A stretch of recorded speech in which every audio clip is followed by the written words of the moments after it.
Good morning, Geshe-la.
Bill, we don't have audio.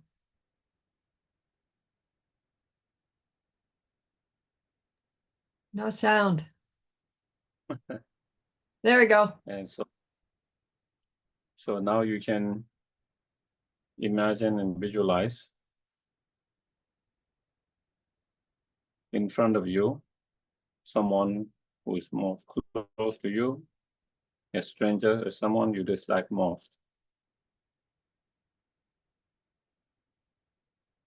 And surrounding them, all the other sentient beings.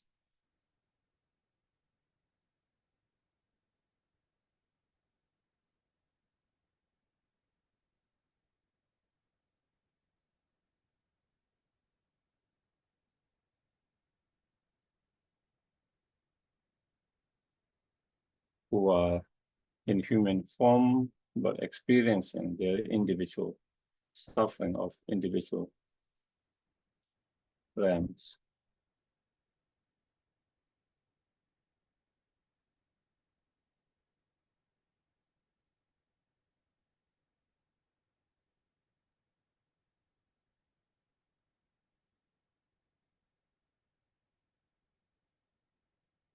And then try to feel that innately from the very birth, day and night, consciously or unconsciously, always wish for happiness for ourselves. We want to be happy.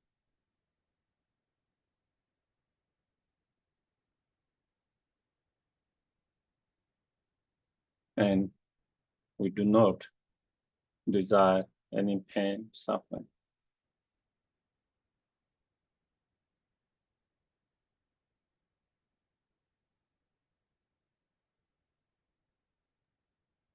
Sometimes those wish, desire is obvious. Sometimes it's not obvious, but it is always there.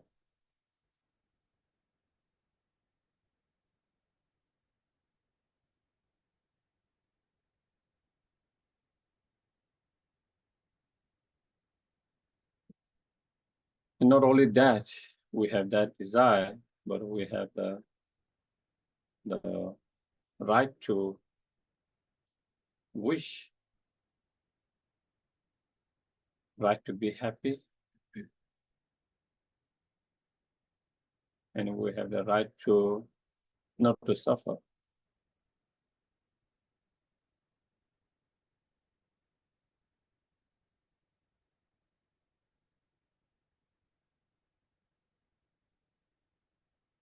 And we work very hard to avoid sufferings and to achieve happiness, to maintain happiness, to increase happiness.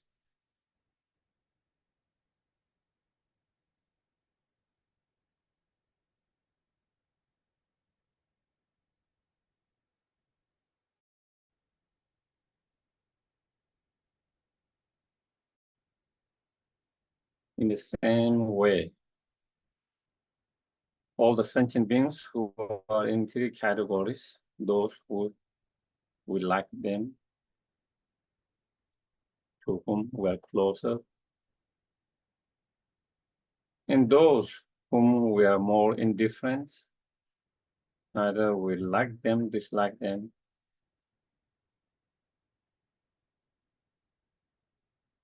and those whom we dislike them very much, or even have aversion, anger, hatred.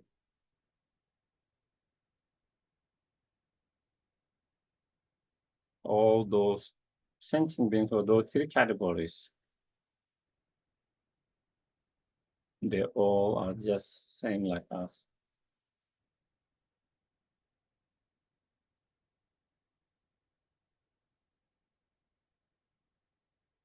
They all want to be happy innately from the birth.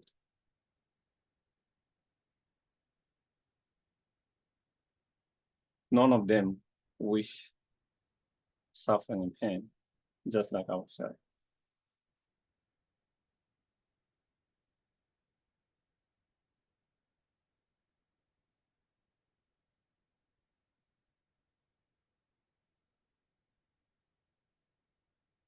We all are same, equal in that way, on that fundamental level.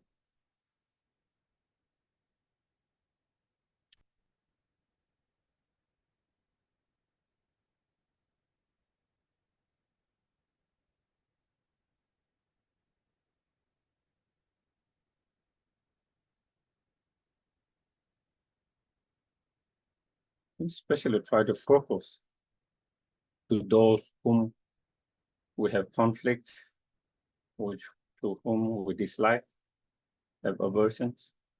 Try to feel they are just like us. just wanting to be happy, not wanting suffering.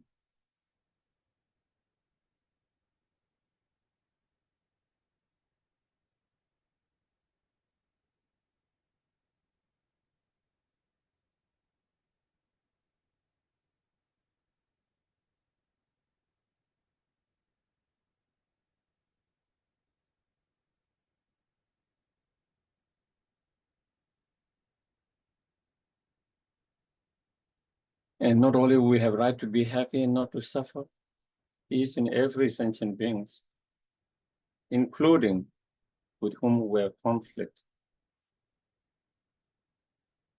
to whom we dislike, have aversion and so forth, they also have same and equal right to be happy and not to suffer.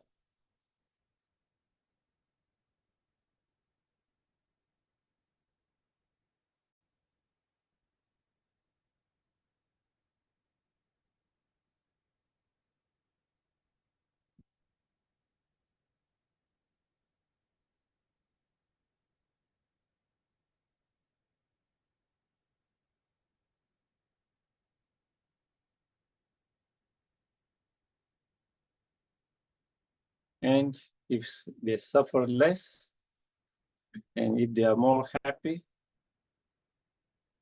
they create less problem.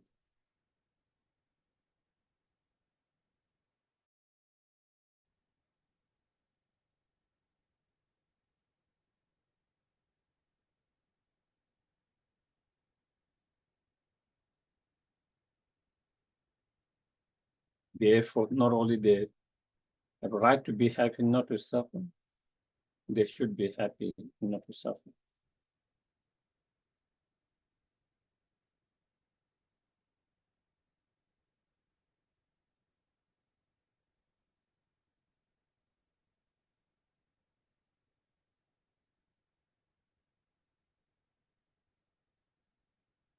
And just like ourselves, all of them are just trying to avoid the pain and suffering.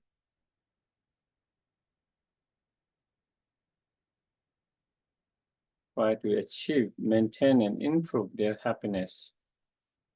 That's all they are trying to do, just like ourselves.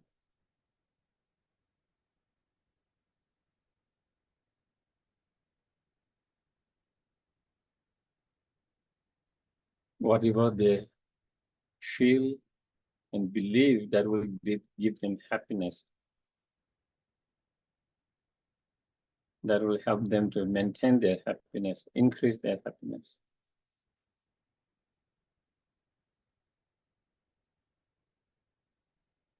That will free them from the suffering. That's all they are trying to do.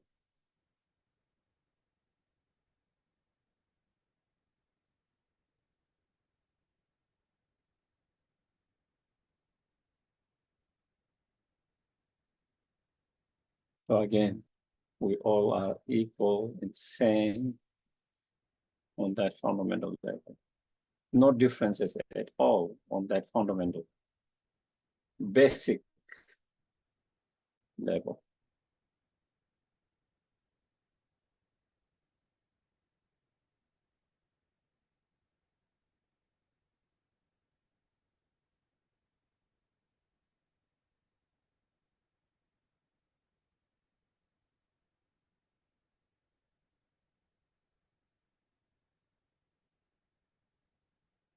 And just as we struggle to find true happiness, continue to experience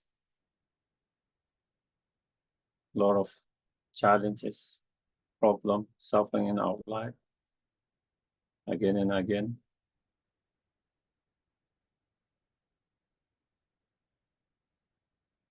All of those sentient beings, including those whom we dislike, they also continue to suffer, just like ourselves.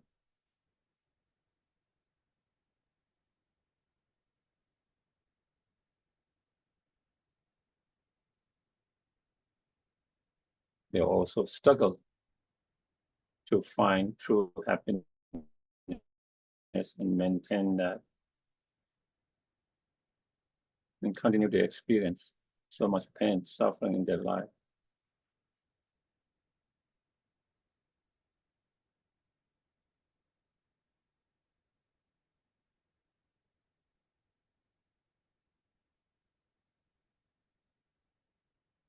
We are the not only one who's suffering, they are also suffering.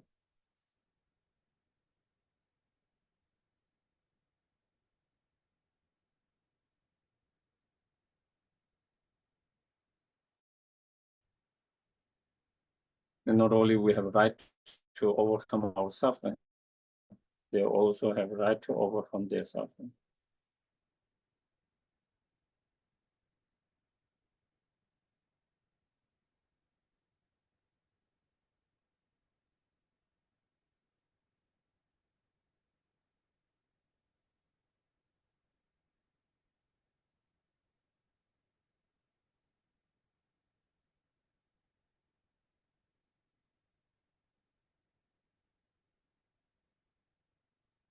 So we all are same, equal in that fundamental level. But when you think of oneself, it's one sentient being.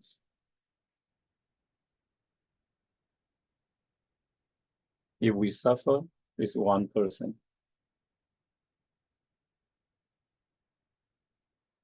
If you are happy, it's one person.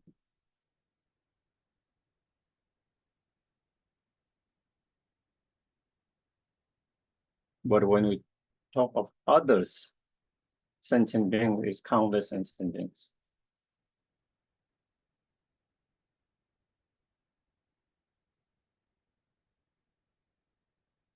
If they suffer, countless sentient beings suffer.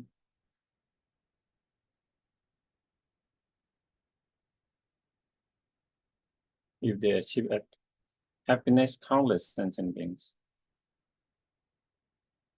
The others, sentient beings, are numberless.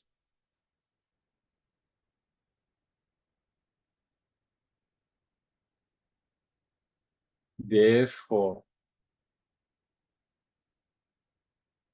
it is more reasonable, it makes more sense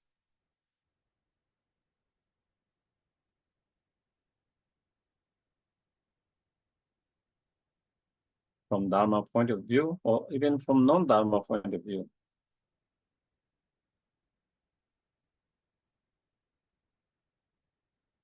to cherish the countless sentient beings more and to work for the well-being of countless sentient beings than instead of just one being.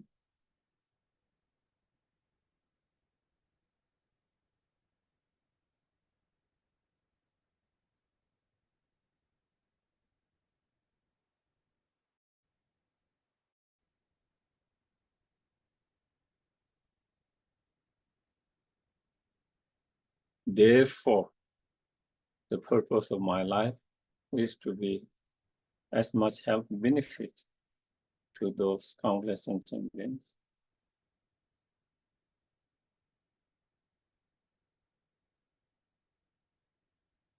And to work to bring those countless happiness of those countless sentient beings.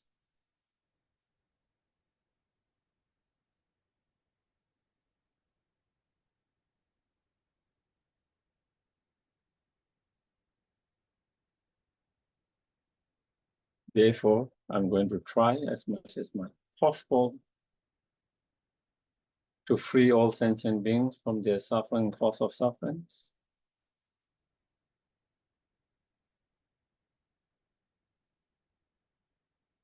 And to lead them to ultimate happiness and cause of ultimate happiness.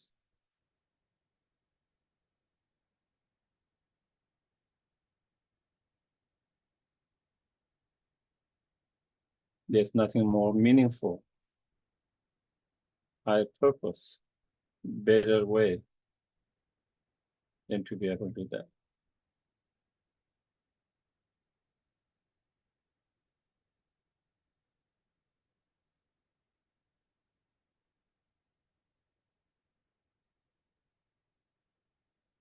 in order to liberate all sentient beings from all their suffering, cause of suffering, and to guide them to ultimate happiness. At this point, when I myself in samsara, just like themselves, under the control of the delusions, there's very little I can do.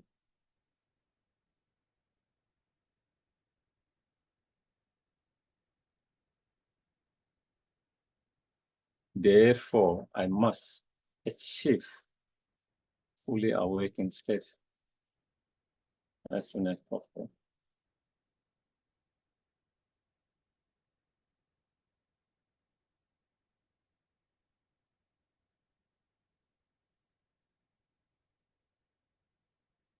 I'm going to achieve that fully enlightened state.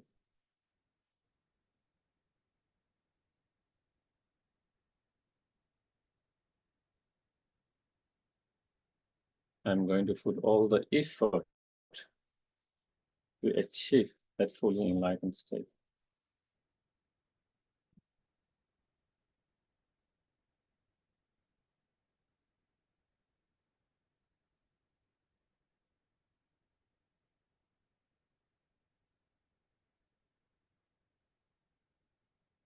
And in order to achieve that fully awakened state, I must engage in both of the practices on the path, both of the path.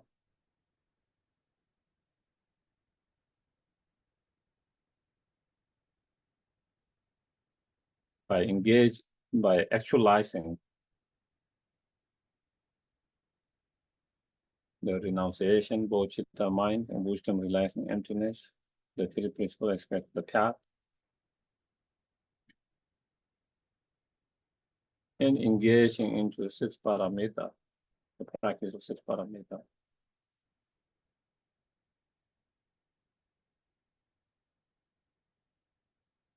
And in order to engage those practice and actualize those realizations,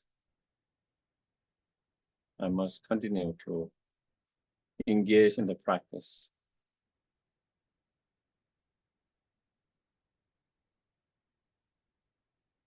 Continuously, correctly.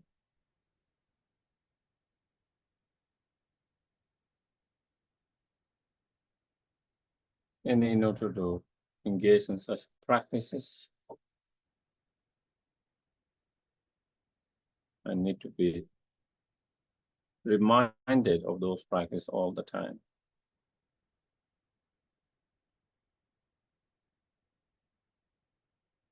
And continue to study and learn about those practices.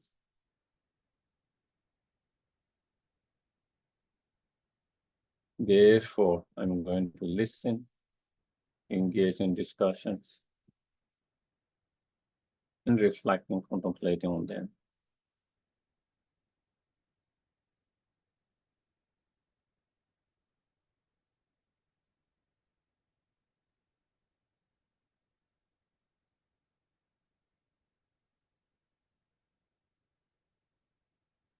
May my time here coming to listen and discussion, reflections, may all of this become cause and conditions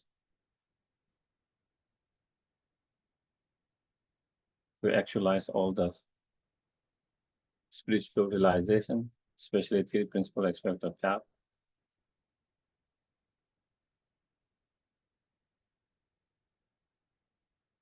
And cause and conditions to continue to engage in the both of path and achieve fully enlightenment.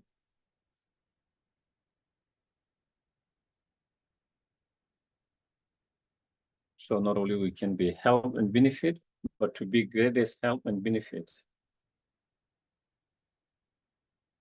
And not only for few, but for each and every sentient beings without any partiality.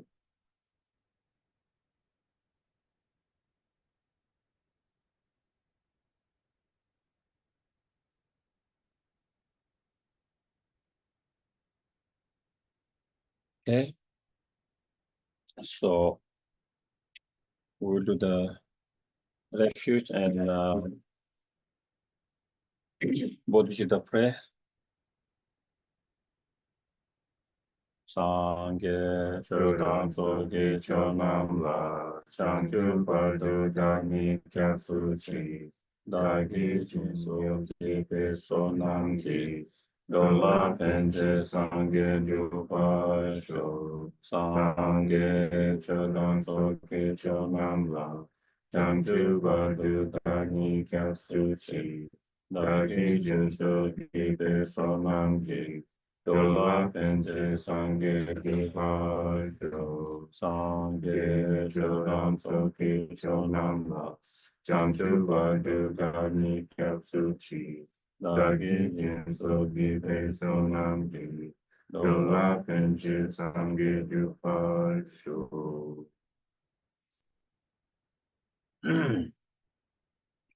So up to now, we discuss about the renunciations. And we are in on the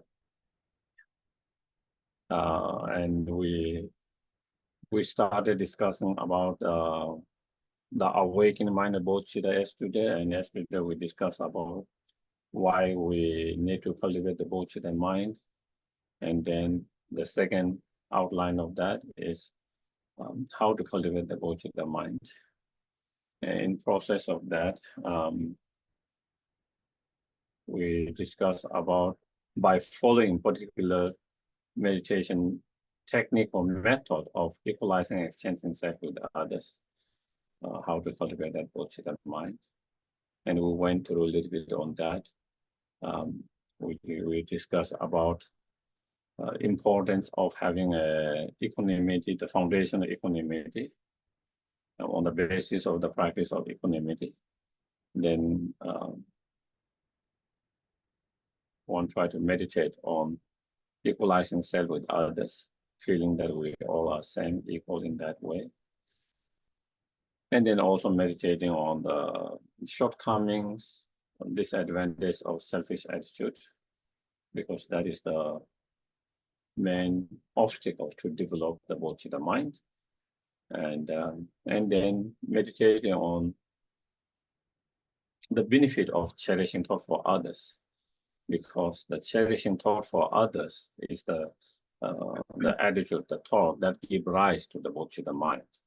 And the stronger cherishing thought you have, the more easier it is to cultivate true love, compassion, in Bodhicitta mind. And the more you understand the benefit of cherishing thought for others, the more you are inspired to develop that cherishing thought for others. And then in terms of next step of meditations within that is then meditating on taking and giving, or tonglen. And the practice of tonglen, which means taking and giving, is to cultivate true love and compassion, as well as to maintain that true love and compassion. Someone who has not cultivated true love and compassion, that practice can be helpful to develop true love and compassion. Those who have already developed love and compassion, this practice can help them maintain from deteriorating or to losing the love and compassion, and to increase and improve. So the practice can be done by beginner, and who is on the path, both of the path, and also the highly developed bodhisattvas, or anyone. So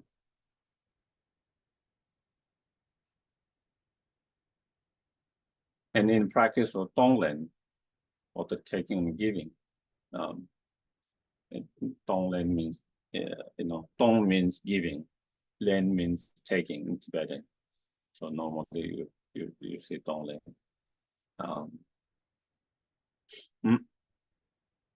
So what it means is, then part of this meditation, we'll try to recall or contemplate on the sufferings of others. Okay, sufferings of others. Of course, starting point, you can start with yourself, or you can start with someone who is very close to you, contemplating on their problem, their pain, their sufferings. Or you can start with, among the 6 realms, one of the realms, being of the 6 realms where there is most intense sufferings. Because it is more easy to develop compassion where the suffering is more intense and more gross and more obvious.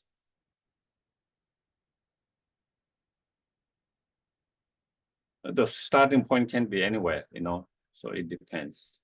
You can start with the lower rebirth, the suffering of lower rebirth and the being in the lower rebirth and their sufferings, and then gradually expanding the higher rebirth as well.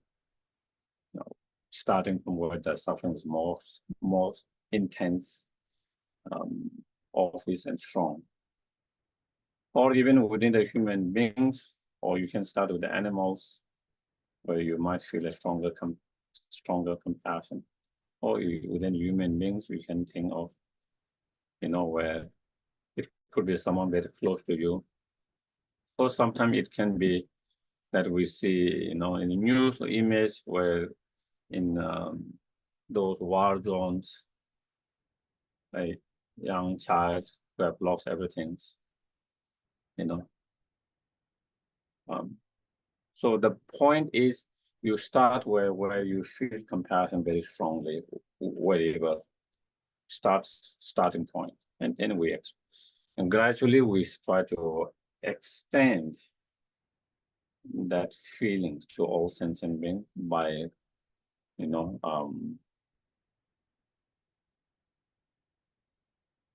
contemplating on their sufferings, their problem, their pain, sufferings. And as though feeling as though it's only of suffering as you contemplate on them, where it becomes unbearable because it's so strong, intense. And once you have that feeling, that kind of unbearable, then the wish for that sentient beings or the sentient beings to be free from suffering come quite easily. So you develop that the wish for that sentient being to be liberated or be free from the suffering, to be free from the suffering and cause of suffering. And try to feel that strong wish. And that strong wish is the compassion. Sincerely, truly wanting the sentient beings, whether it's one or all group or all sentient beings, wanting them to be free from the suffering and cause of suffering that is what compassion. First, you reflect, contemplate on the pain, suffering, and try to feel it as almost as is your own sufferings, and then cultivate that strong wish to be free from that suffering. And when you have that strong feeling of compassion, wanting and wishing them to be free from that sufferings, and then you can imagine, you can visualize taking all those suffering and the cost of suffering on yourself.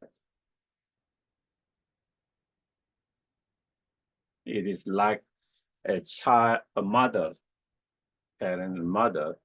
when they see the suffering of the child, they wish they can take on themselves so the child can be free of that problem, that suffering. Similarly, you try to feel that way and then try to take on suffering on yourself, suffering cause of suffering. That's taking. And as it's mentioned, sometimes if you use the breath as a vehicle for that practice, it can be helpful. So when you breathe in, when you inhale, as you inhale, you can imagine all the suffering, the pain of the others, coming in the form of kind of wind or smoke, heavy, negative, dark, and as you inhale, and then taking on yourself, and that person's being free from their pain and sufferings and cause of suffering. So you can do that as you inhale. You can, it can be helpful for some. It is not necessary that you have to do that breathing and inhaling.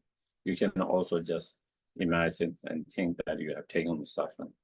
But for some, you use that breath as a vehicle to do that can be also more helpful. Wow. And then, you can imagine your selfish attitude of your heart. And as you inhale that dark energy, and it kind of destroys that selfish attitude, self-centeredness, and transform into something positive, compassion, open mind, loving kindness, compassion. So you take in the suffering, cause of suffering, as you inhale, and then it destroys your selfish attitude.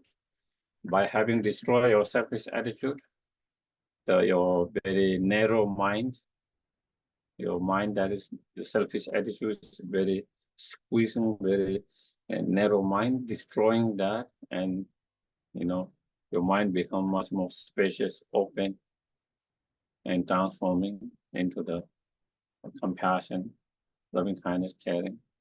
So, and then when you breathe out, as you exhale, as you breathe out, so then you can imagine, you can visualize, sending all your positive energies, all the virtues, all the excellent qualities that you have, whatever positive qualities, virtues, merit, and your mind that has been transformed into love, compassion, all of that in the form of, white energy, white light, as you breathe out with that. And then, sending all of that, sending and giving that to the sentient beings, and them receiving, the happiness and the cause of happiness.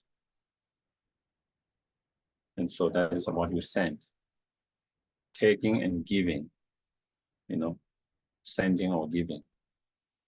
What you take is their suffering and cause of suffering, and what you give or send is happiness and cause of happiness.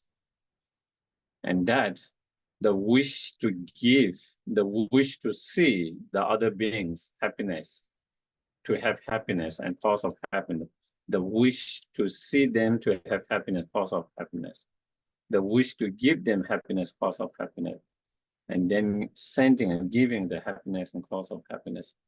That is the loving kindness. So taking in through that practice, it helped to develop compassion and improve the compassion. And then through the practice of that taking in, giving or sending, then it helps to improve the loving kindness, the feeling loving kindness. And through such practice, then we try to develop and improve the loving kindness and compassion. And those loving kindness and compassion, true loving kindness and compassion, is the actual root cause of the bodhicitta mind. That is the root cause of the bodhicitta mind. It is that loving kindness, compassion that will give rise to the bodhicitta mind, that will induce the bodhicitta mind. Without that true love and compassion, there's no way to develop true bodhicitta mind.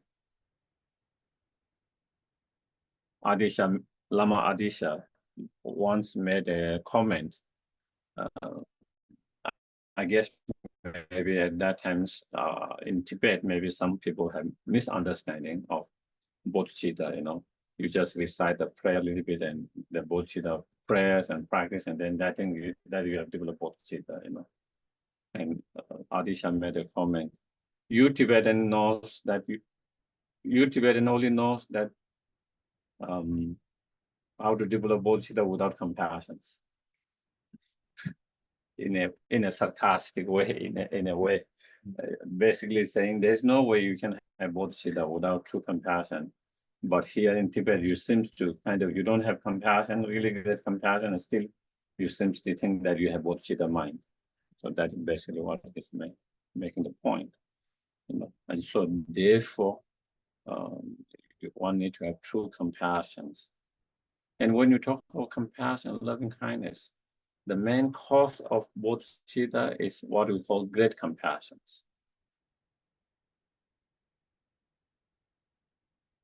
We can have compassion, immeasurable compassion, and great compassion. We can and it is so. First, we develop compassion, and then we expand it, and then it becomes immeasurable. And then we expand it, and then it becomes great compassion. You can have great compassion. I mean, you can have a compassion to one person, one individual. Okay. Not attachment, but true compassion.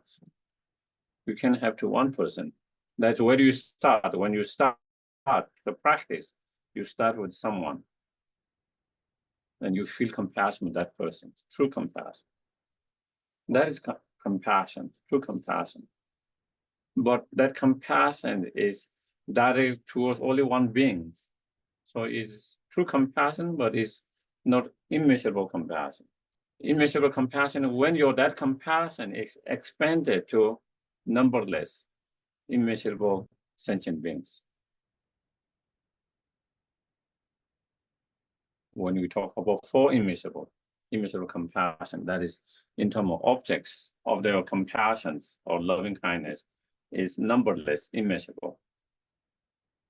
But even though it's numberless, immeasurable, it doesn't mean it's included each and every sentient beings.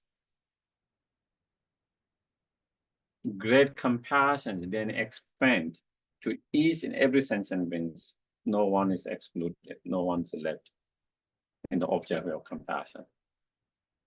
That is great compassion. And that means having same compassion to those who are very close to you, equal compassion to those people who make your life miserable, who make your life difficult, who doesn't make your life easy. To be able to feel same compassion to them as much as you have compassion with those who try to help, support you, try to make your life easy. That is what great compassion is.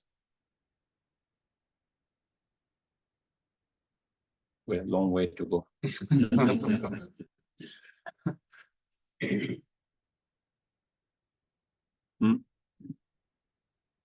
That is great compassion. So you find compassion, immeasurable compassion, great compassion, different terms that you find in Buddhist prayers, writing, and those are the, you start with compassion, immeasurable, and great compassions. And that great compassion is the main cause of the bodhicitta mind.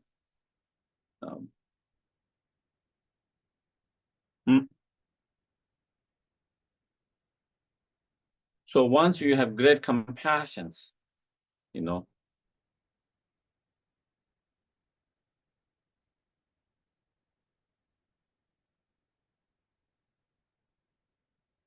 sincerely, truly, from your heart, that you want to free the others from the suffering and cause of suffering. You want to wish them to be free from suffering, cause of suffering. Not only you wish them to be free from suffering, cause of suffering, and not only do you want to see them to have the ultimate happiness and also happiness, but you take responsibility on yourself that I will liberate them from the suffering and cause of suffering. I will lead them to happiness and cause of happiness. Even further, and that is what we call special attitude.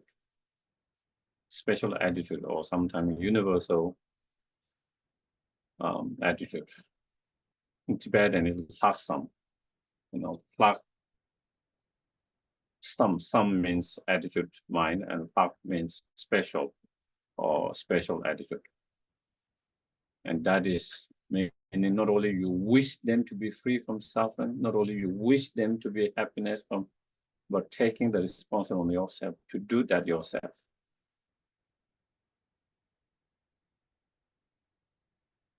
And even though you have such a wonderful attitude, that you taking this responsibility or this burden is not the right word. This responsibility maybe to on yourself to do that, to free them from suffering cause of, and all the suffering cause of suffering, and to free them from them, to lead them to the ultimate happiness, cause of happiness. But it's not just enough to have such a wonderful wish.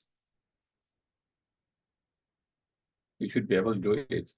But at this point, when we ourselves are in samsara, when we ourselves is under the delusion and karma and obscurations,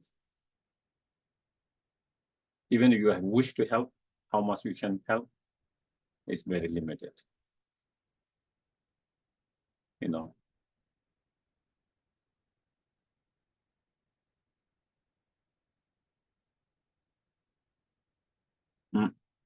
It's like two persons being drawn by the current river, by flood, carried away by the flood.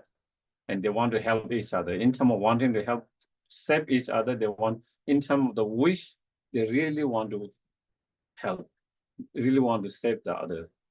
But they cannot save because they are also being carried away by that. The wish is there, the compassion is there. The compassion is there. The loving kindness is there. And even wanting to help themselves, that kind of attitude.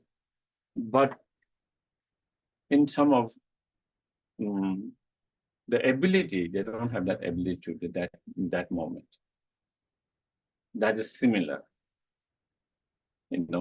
That is similar. And then when you realize that, even though you have that wish, not only yourself, even the highly realized bodhisattvas, even the arhat, still they have how much they can help other sentient beings very limited. Of course, they can help sentient beings more than ourselves. Arhat can help more than ourselves. The bodhisattva can help more than ourselves. And within the bodhisattvas, those who are high level of the path, those who are high level of the bhumi, they are able to help more sentient beings because they are more enlightened, they have less afflicted to emotion, they have more skillful means, more compassion, all of that. But still, they are not perfect. Still, they don't have all the skills. Still, they are not free from all the obscurations. So they are not perfected themselves. Still, they have not actualized all the positive qualities. So they have not actualized all the skillful means, all the wisdom, all the positive qualities. So it is only the fully enlightened one, fully awakened one, that is free from all the obscurations, who is free from all the obscuration, and who have actualized all the positive qualities, highest level of bodhicitta mind, highest level of wisdom, and highest level of skillful means to help and benefit sentient beings. And when you are in that state, then you can help benefit effortlessly countless sentient beings at the same time. And when you see that qualities, that how much you can help benefit if you can achieve that, then the wish or inspiration to achieve that fully enlightened state become very strong. And then you really want to achieve, that fully awakened state, so you can really be greatest help benefit to sentient beings. So you can really free them from suffering, cause of suffering, and lead them in ultimate happiness.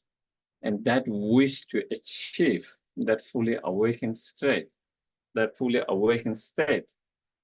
driven by that great compassion and love, is the Bodhicitta mind. That is the Bodhicitta mind.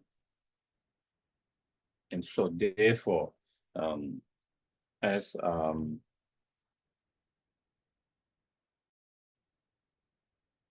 Maitreya explained in Fundamental Realizations,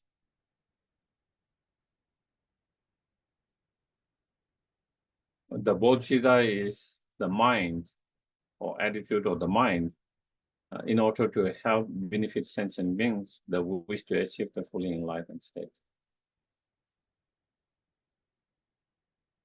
So there is two kinds of aspiration. One aspiration or the wish is to liberate all sentient beings from their suffering and cause of suffering. The other inspirations, the wish is to achieve fully enlightenment in order to do that. So that is what Bodhicitta mind is. Bodhi means the enlightenment, awakening. Mind is the wish to achieve that. But if we have the wish to achieve fully enlightened state because we want to be happy for ourselves, then that wouldn't be Bodhicitta mind. Do you get it?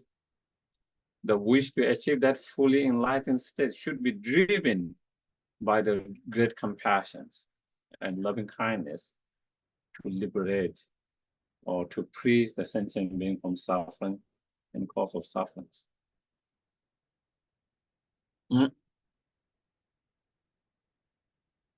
And when that mind or that attitude is developed effortlessly, day and night,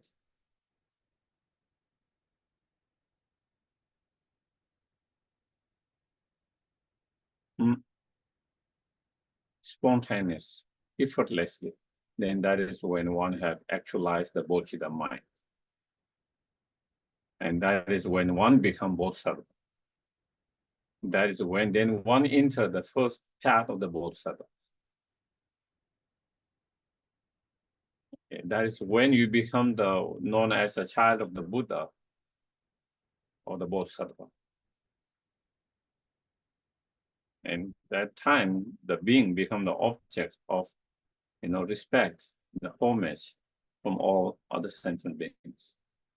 Because that being, when you become Bodhisattva with that mind, then is all about dedicating your whole life for the other sentient beings.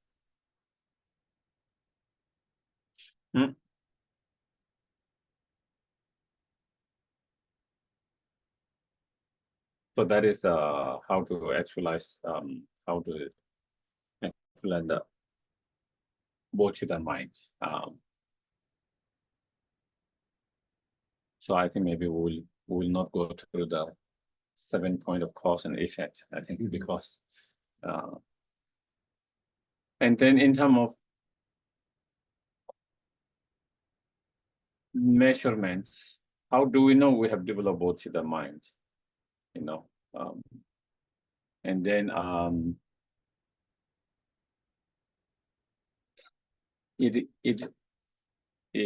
Lama Tsongkhapa does not directly explain in this, but in others, he explains.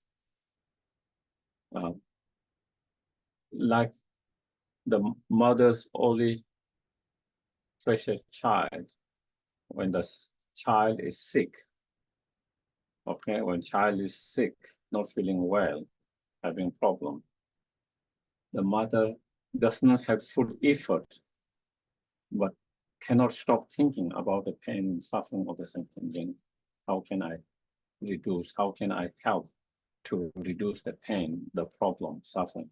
Day and night, they cannot stop.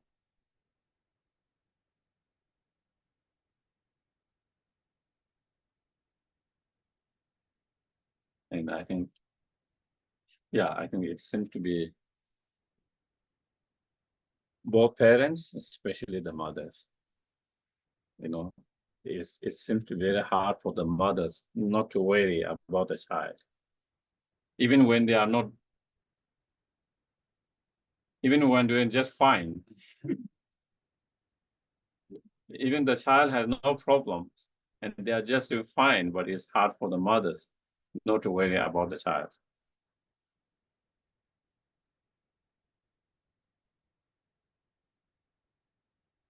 I think it's very hard for them not to worry, stop worrying about the child, no matter how old you get, still for the mother, you are still the baby child, and they cannot stop not doing that.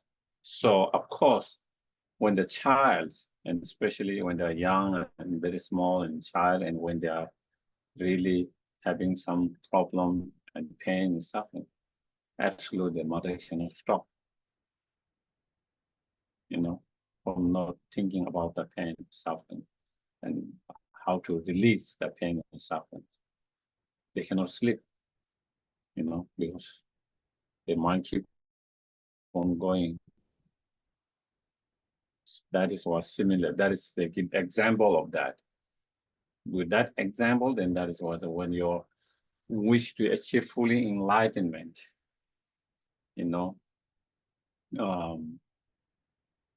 driven by the great compassions, arises day and night without any effort,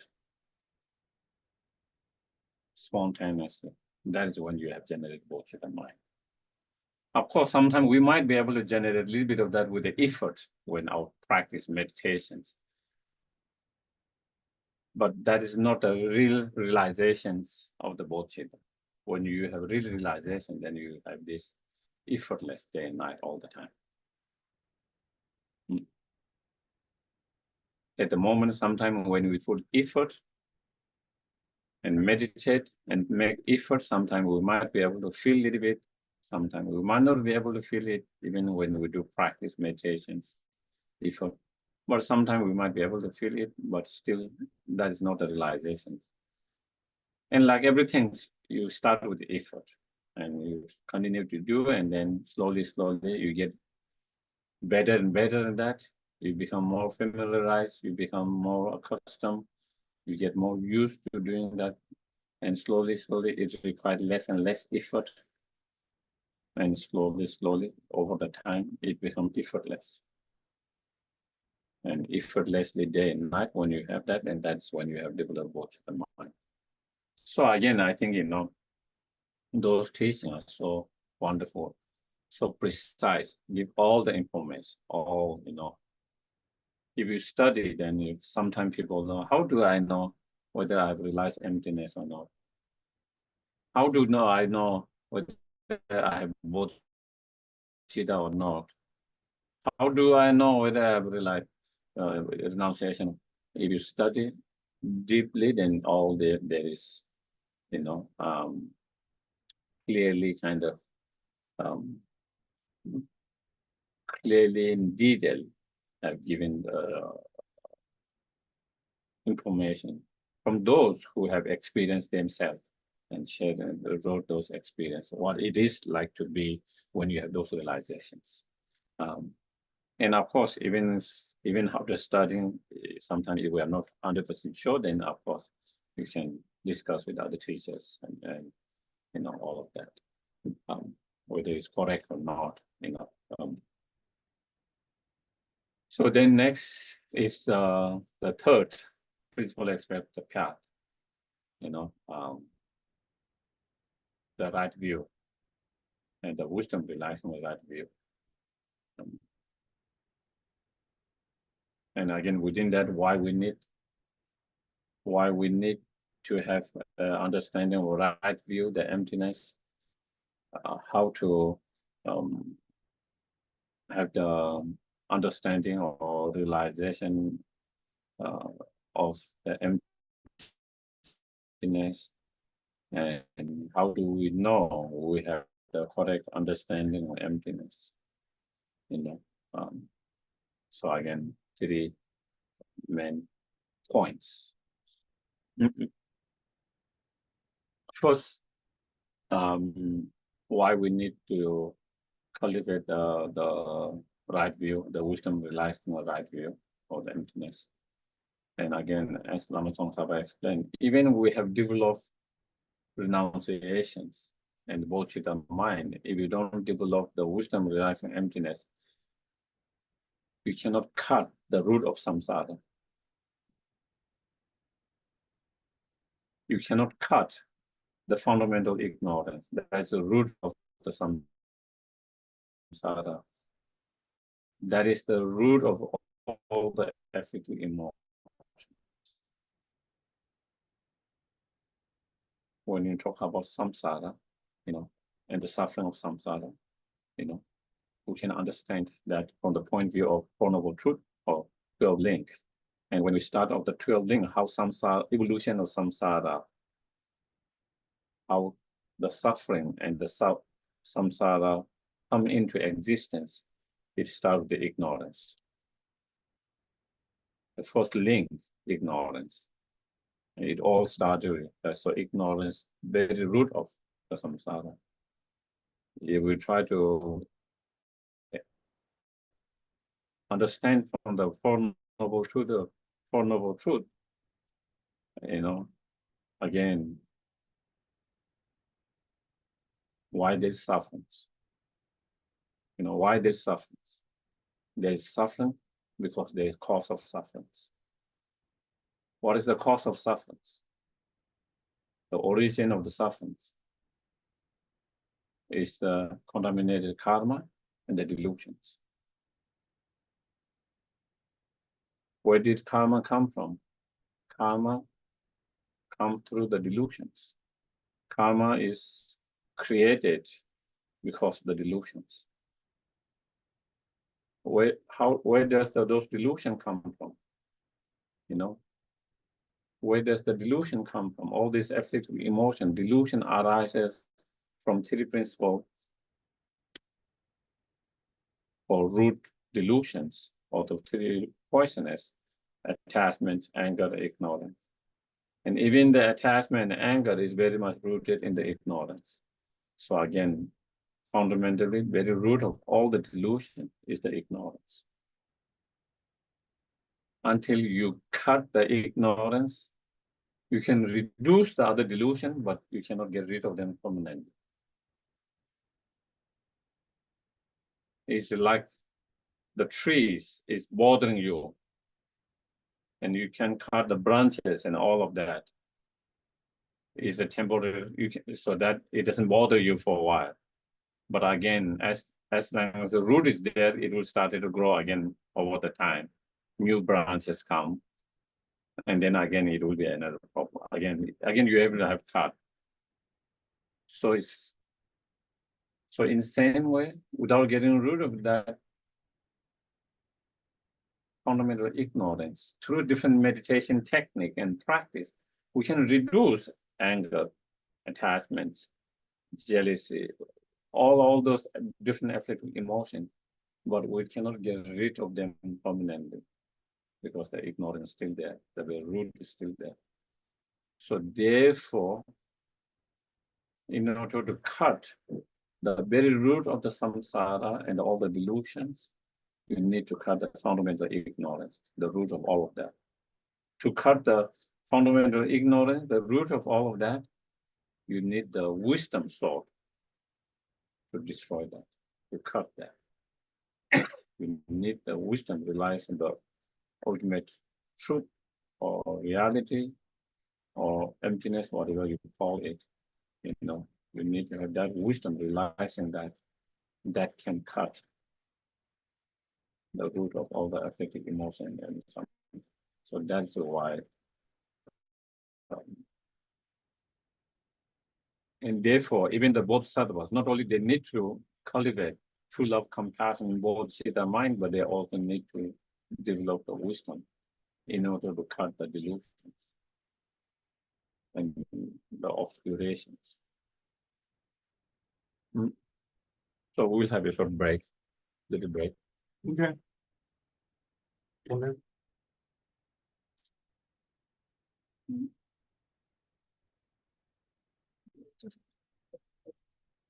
It might be one of the janky ones.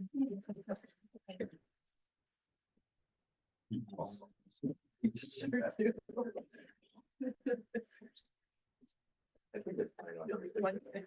Don't put your feet on it. Right, yeah. I hate this one. Just throw it out of the way. Be careful of aversion, sir. It's not sentient. It's not sentient. So It's not rid of the floor. So we just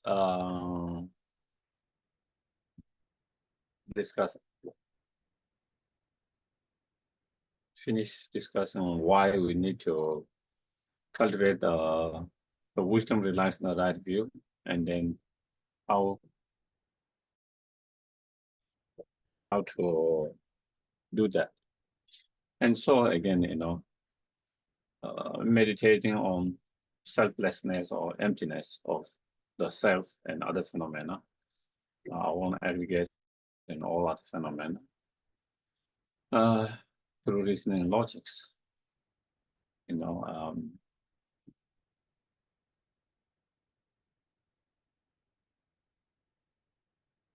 if we analyze how attachment, anger, and other delusion arises,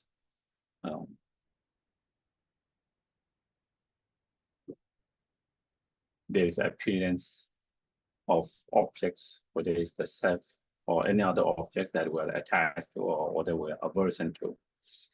You know, there's that object appearing to exist from its own side inherently.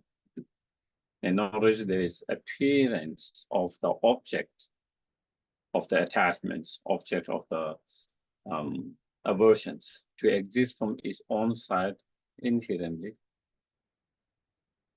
With our mind perceive to exist that way, as though there is, with our mind perceive as there is the object of attachment, object of aversions from its own side, there from its own side and inherently.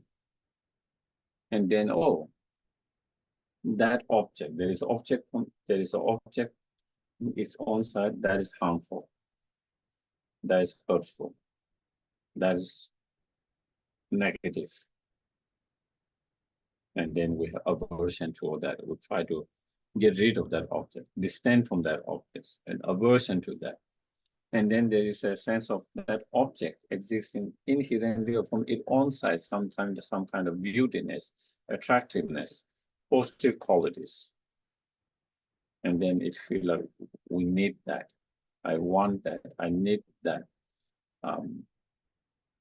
When attachment arises. Is that so? Do you when you have attachments or aversion, anger, is that how it appears, the objects, and then on the basis of that? So yeah, I think if it's important to understand that with our own experience observations. It's not just what it says in the scriptures or the Buddha said, but to be the whole is the Buddha explained that, and or the master explained that, but then we do our own test in our own laboratory, our mind, our own and then confirm that, not just because they said that. And that is very important to do our own investigation and observations and analysis. And then the teaching become real, personal and real and effective, instead of just kind of like out there some information. So that is how we feel. That is how in our everyday experience, that is how there's appearance perceiving that way. So now is the analyzing, is that the object exists the way it appears and the way our mind perceives from its own side independently or not? So that is the analysis. If the object actually, with that kind of investigation analysis, if the object exists that way, then perceiving that object or apprehending object that way is not ignorance, because that's truth. That would be truth, reality. But if the object doesn't exist the way it appears and the way our mind perceives now, but with the reasoning and logics and with investigation, then it means it exists something else, but our mind seems to perceive that way, then it clearly shows that the mind that perceives that way is ignorance. It is not so that is where, so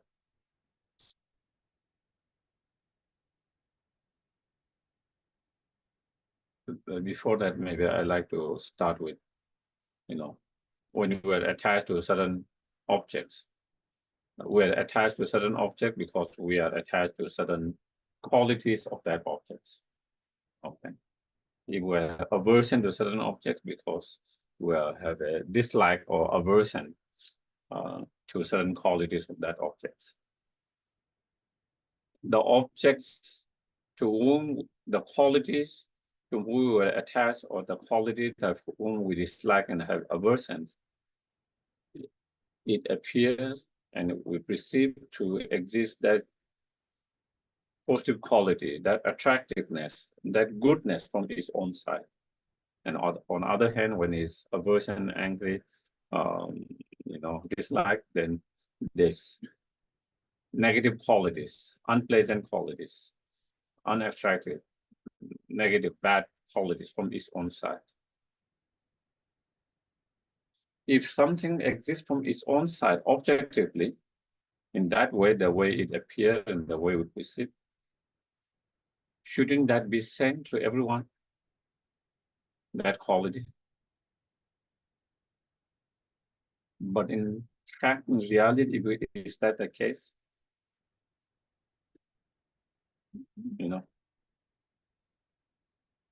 Something appears very attractive, very beautiful, very nice. If that qualities as a beauty, as attractive, as a very nice, exists from its own side objectively, anyone who experiences that, anyone who comes into that should be beautiful, attractive, nice for everyone. There's nothing to do with our mind. Subjects is all from objective from its own side. If that's the cases, but that's not the cases. The reality is something I find attractive, nice. Someone might not find attractive or nice, beautiful.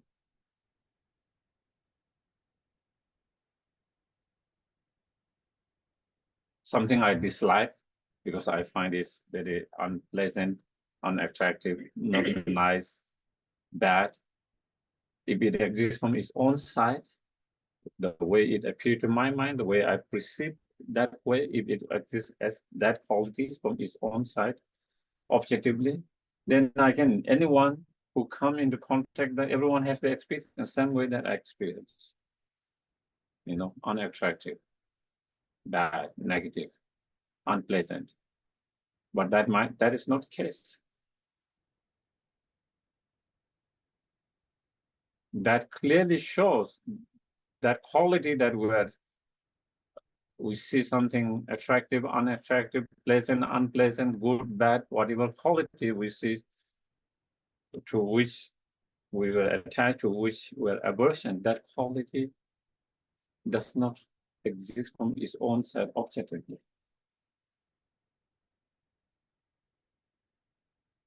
If it exists objectively, it would be same to everyone.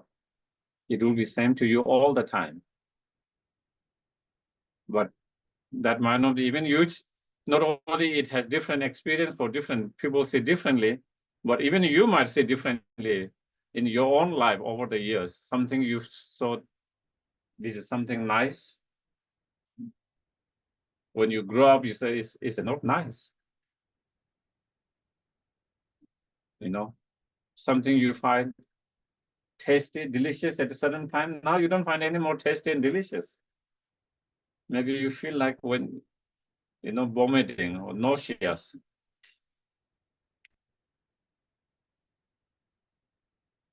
Not only with others, you yourself, your impressions or what you feel, whether it's tasty or nice or good, or that even you change. But if it's objective from its own side, that shouldn't be the case. It's always that. That is what it is.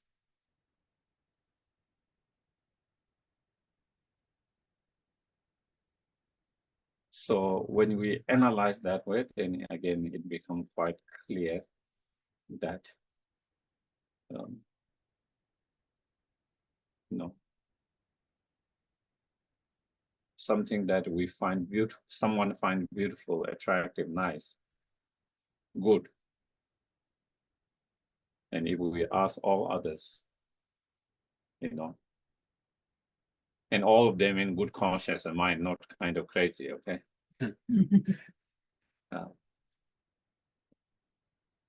And they all have, if we have to give 1 to 100 and say how nice it is, how good it is, how beautiful it is, how attractive it is, whatever different qualities, we will all have different marks.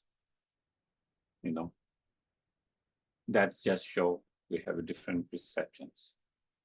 For some, it's extremely beautiful, extremely nice, extremely good. For some, it's okay. For some, it's not nice, it's not good, it's not pleasant.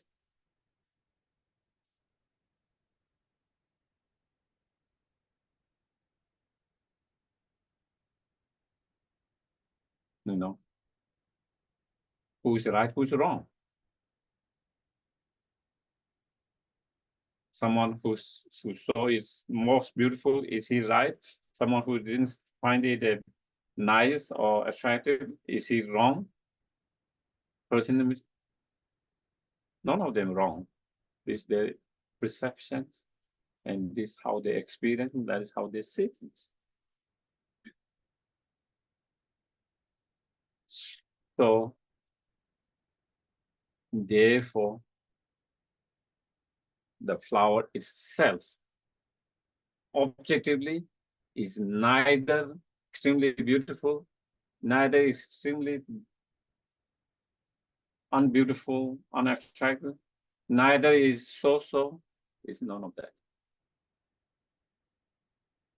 It's none of that, objectively from its own side. So it could be extremely beautiful, it could be so, it could be okay, it could be not beautiful, depending on subject, the mind that receives that.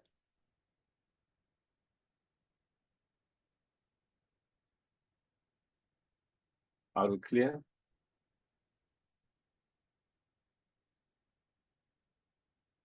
The problem is we seem to agree with that, but the problem is when you see it's beautiful, the beauty is there, not in my mind. You know, that is why I'm so attached. I need this object. Instead of saying it's my mind, I don't need that object. Do you get it? To make me happy, I don't need that object because the beauty is not in my mind, in subject from the instead of object. But because of that, we feel that I need that.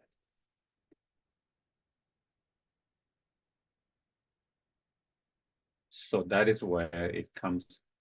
Just intellectual understanding cannot really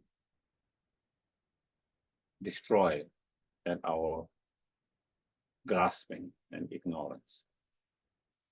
Because intellectually, I think we understand, we agree, makes sense. But our everyday experiences, that is seems to be very different. You know, whenever I say object of attachment or aversions, in that moment, it doesn't occur that is my interpretation, is my mind. It is there's something that from its own side, objectively, that upsets me, that make me happy, you know, and therefore,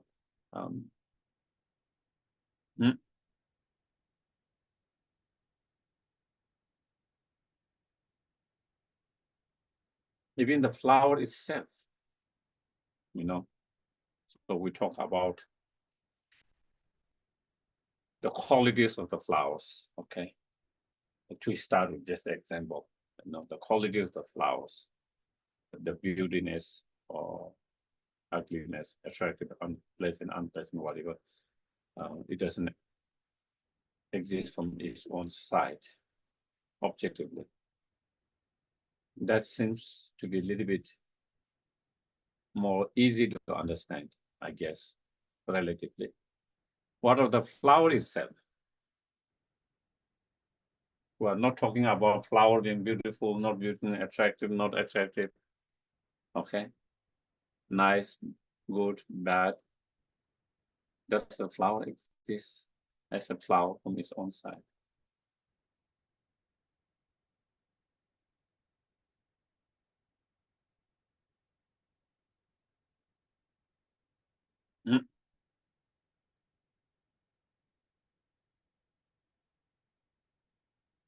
Again, if we analyze, the flower does not exist as a flower from its own side.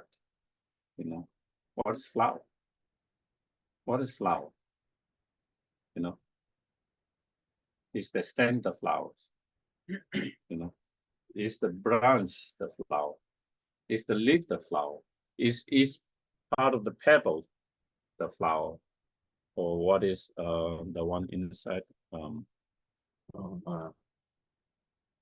Stamen. Yeah, stamen. Is the stamen the flowers? What is flower? You know, is each of them flower? You know, or is flower outside of them? What is flower? You know, flower is merely imputed by our mind. You know, there is certain, you know, due to certain seed, you know, particular seed, then when the condition comes, then it grow with certain, you know, stem and certain leaves, certain petals with certain color and certain perfume or certain functioning and all of that. And then the minds impute this is flower, and that is how flower exists. You know. So again, if you try to analyze, try to find if the flower exists from objectively from its own side, when you try to find within the object and it's part of the object, you should be able to find. But when you try to find it within its parts that make the flower, you cannot find it. Pinpoint it, say this is the flower.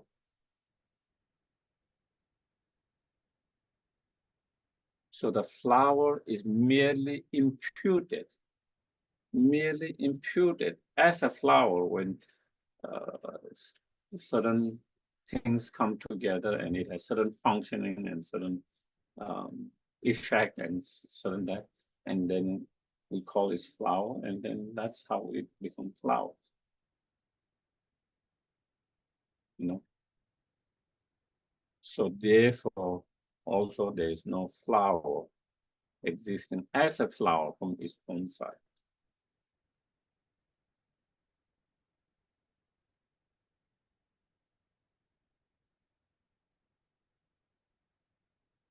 And so therefore, the flower is not only the flower's qualities of attractive, unattractive, nice, not nice, good, bad, not only it do not exist from its own side, not only is empty of existence from its own side, objectively, also the flower itself,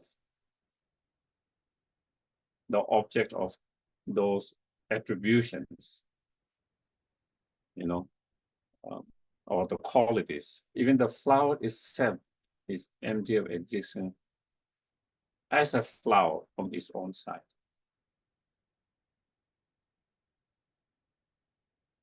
So therefore, there is no flower existing as a flower from its own side objectively.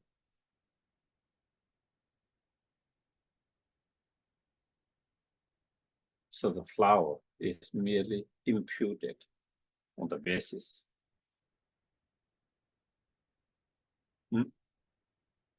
So therefore, the flower to appear as to exist as a flower from its own side, and for our mind to perceive and apprehend it as a flower from its own side is mistaken. It's a mistake. And therefore that mind is ignorant. It is an ignorant, mistaken mind. Because the mind perceives the flower to exist as a flower from its own side objectively, but in reality, when we use reasoning, logic, analysis, investigation, that is not how it exists, you know. And therefore that appearance is mistaken.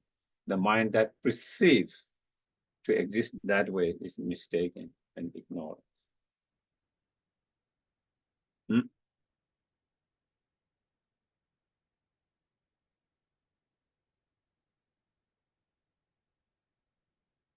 So through such, of course, you know, if you study, you know, the Buddhist scriptures, you know, and especially when we study Nagarjuna's and Chandrakirti's and many of the earlier Indian masters, you know, they use many different reasoning logics, you know, not just one reasoning logic, many different reasoning logics, you know.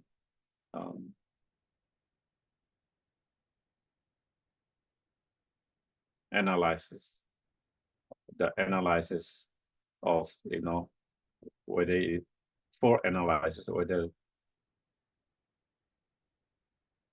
the object exists, you know, one or sub, for example, the self exists, whether one with the aggregate or separate from aggregate, that kind of analysis.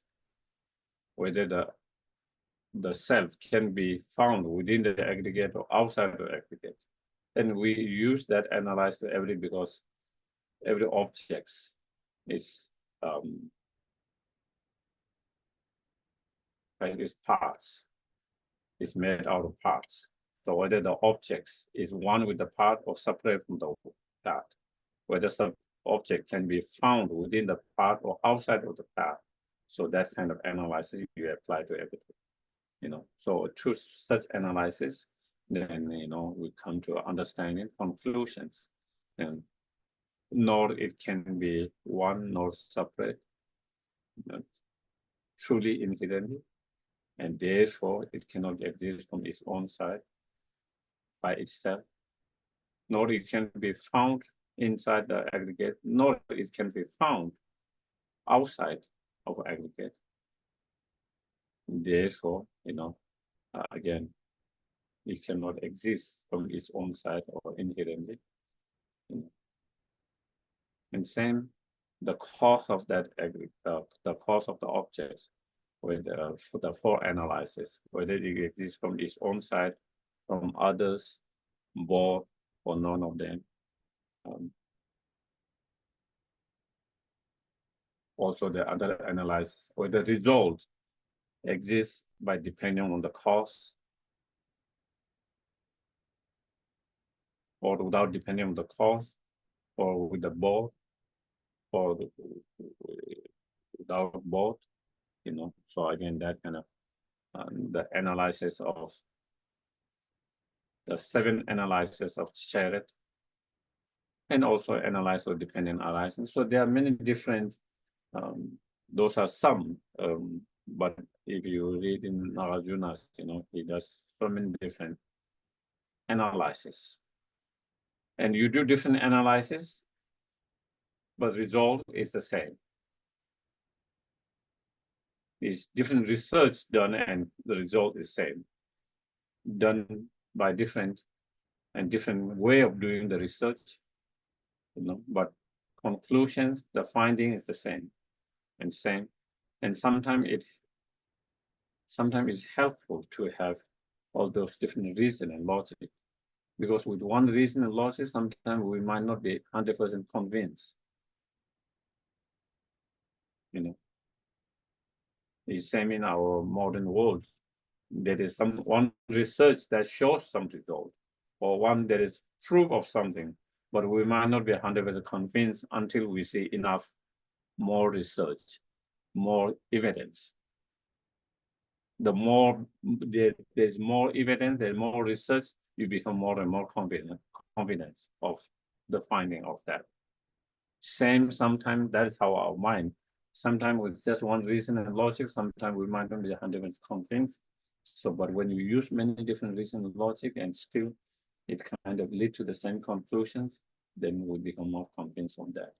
And more convinced, then when you do practice meditations, then it becomes more powerful.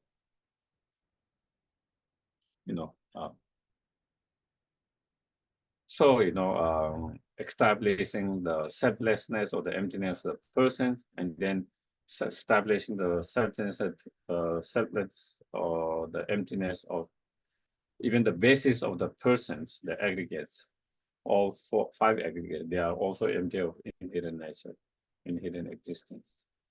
And not only yourself and your aggregate, but all the object that we experience around us, the environment, all other objects are empty of inherent existence, and all the phenomena are empty of inherent. Even all the samsara, all the nirvana, everything is empty of inherent nature or exists on its own side.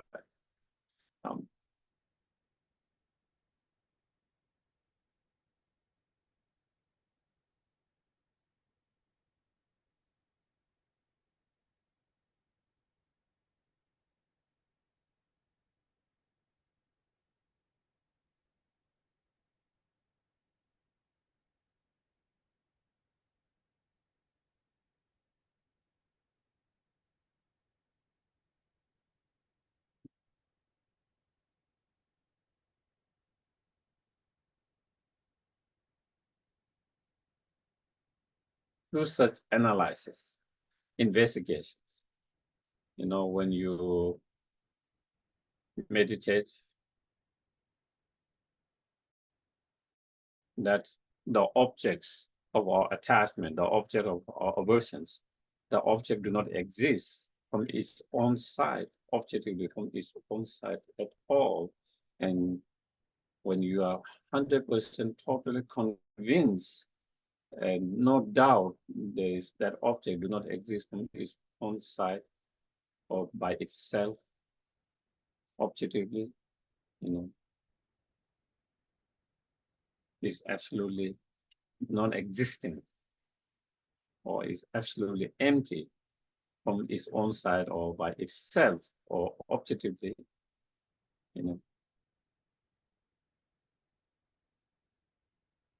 then there's no object to cling on, grasp on. when there is no more object to cling and grasp on, then there is no object to be have aversion and the object to have um, there's no more object to dislike or object to like, because there's no objects from its own side objectively by itself. So when there's no more objects to hold on, then there's no object to say I dislike this or feel I dislike it or I like it. And when there's no more feeling or liking, disliking, there's no more feeling of attachment because I like it and aversion because I dislike it.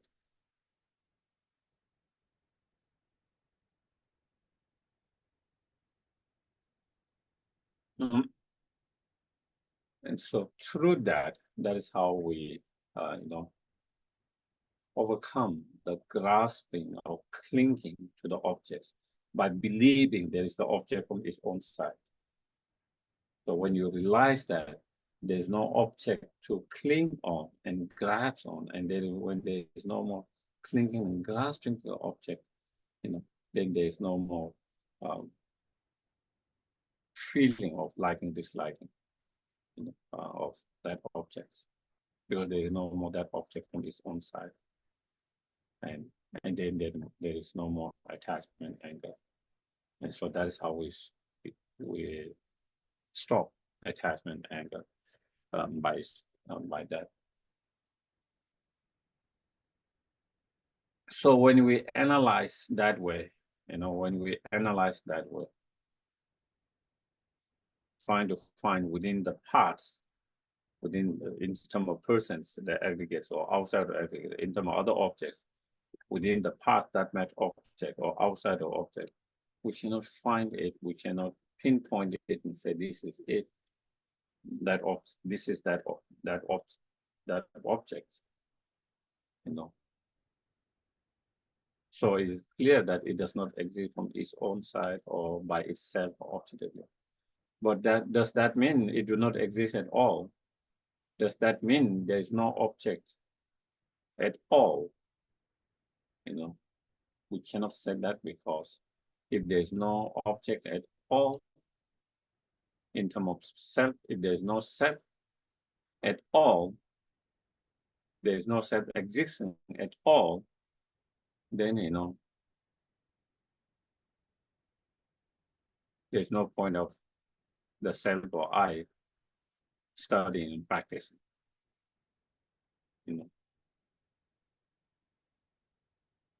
There's no point of that because there's no self.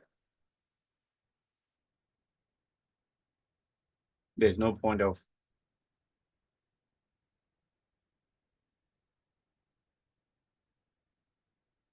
trying to avoid unwholesome actions and trying to engage in wholesome actions, because there's no self that will experience those results,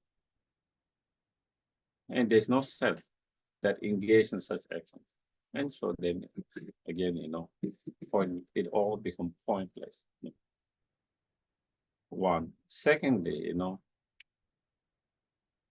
in our reality, in fact, and our everyday experience, some days we feel good, some days we don't feel good due to certain cause condition. We cannot ignore that. We cannot deny that. That is our everyday experience. Due to certain cause and condition, external, internal conditions, some days we feel good, some days we feel bad. If we eat certain food, we get sick. If we do eat certain things, we don't get sick. Those are direct experience. It's not just imaginations. So there is a self that experiences all of that. So then how there must be self, because there is someone who experiences all of that. But at the same time, when you analyze, you cannot pinpoint and find from its own side observation. So then how does the self exist? There is a self that exists on merely imputation, merely designations. The self exists not from its own side, from by itself objectively, but there is self on the basis of aggregates coming together and then being to that aggregate coming together and has certain functionings of that, and to that then is merely labeled as a cell.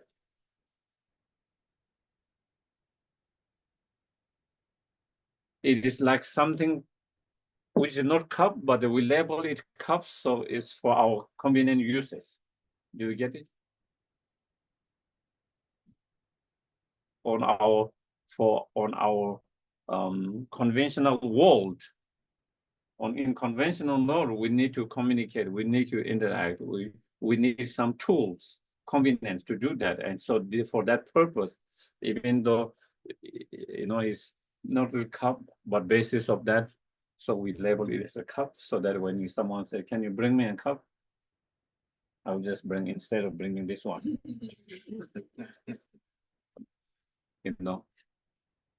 So which have certain functionings to hold something, water, tea, whatever, and it has some, and then we say this is a cup. So we all can kind of communicate in convenience in that way. But if we really go beyond that and analyze what is it really cup, where is the cup, then there's nothing from its own side objectively. The cup is merely imputed on the basis of that and functioning of that. And that is same with everything. And so therefore the self exists, the cup exists, the flower exists, everything exists, but it exists differently than the way it perceived to our mind and the way we appear to our mind, the way we perceive it. The way it appear to our mind, the way we perceive is exists from its own side by itself objectively, but the way it really exists, it exists, but the way it exists is on the basis of the parts, on the basis of the part coming together and having certain functioning. Then on the basis of that is merely labeled, merely imputed. That is how it exists. But to our mind, it doesn't appear as that is merely labeled on the parts. It exists as there's real cup existing as cup from its own side. There's a flower that exists as a flower from its own side. There's a self existing from its own side as a self. And that is the way the problems arises. Not only there's appearance, then there is next perceiving that way, and then that mislead. So that is how to.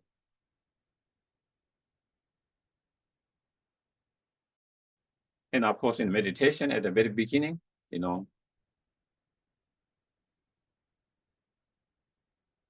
we use reasoning logics. Through reasoning logics,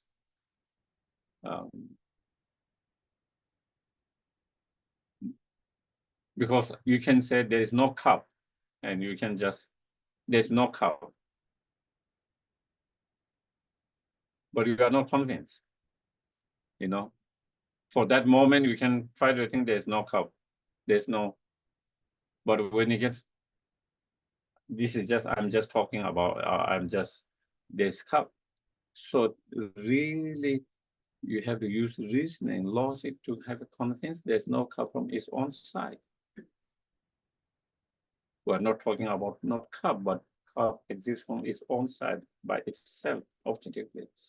And without any doubt, to have really strong convictions, absolute conviction, you need to use those reasoning laws, those analyses, basically, investigation analysis, and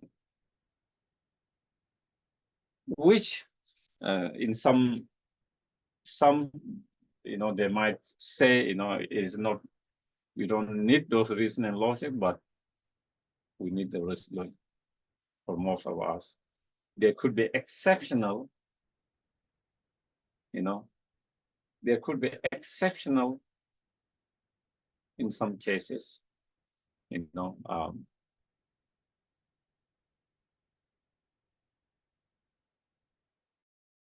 exceptional students with the exceptional teachers, and those exceptional because of their past comma, and married, and so many other different things. In some cases, it's possible, but unlike like those exceptional, you need the reasoning and logic, and then you have understanding of emptiness inferentially, not direct, but inferential reason logic. And then slowly, then from inference, then you have direct realizations. That is how the stages of, but without inferential understanding, to have the direct understanding of emptiness from the very beginning, it's not possible for most, as I said, exceptional cases. It's possible. And I think the way it is led in some of, Dzogchen or Mahamudra is for those exceptional. Not everyone can just have direct realization like that. This is for exceptional. In those, you don't use such kind of reasoning logic so much in those meditations. Yeah, is you try to go directly without, such many reasoning logics. But that is again, as I said, exceptional. Otherwise, it's a gradual process. Even the presentation, the path, and presentation of path, or whether it's the Bodhisattva path or Arhat path, and that is presented in all the, sutra and commentary by all the Indian masters. No disagreements on that presentation of that, and all the Tibetan Buddhist tradition, they all kind of no disagreement on that. And when you study about those path of accumulation, path of preparation, path of meditation, path of seeing, path of meditations, and then path of normal learning, or the path of arhat. In all of that, in all those presentations and these are the gradual stages of the path. You go from one first path to second path. That is how you gradually progress. And first path and second path is understanding emptiness, is in inference, with the inference. Only when you reach the path of seeing, that is when you have direct. Seeing means seeing directly, realizing directly. If you can go from here, bypass these two paths to the path of seeing, there's no reason for them to present that way. Then we don't need 5 paths, we just have 3 paths. So therefore, that is how gradual. So what I'm trying to, so first we use reasoning logic, and then when you are so much convinced, at the very beginning, you have to use extensive reason logic because your mind might not be 100% convinced. I'm not sure. Even maybe there is some inherent existing, or maybe there is something existing on its own side, or I struggle, So the more reasonable you become 100% convinced without any doubt,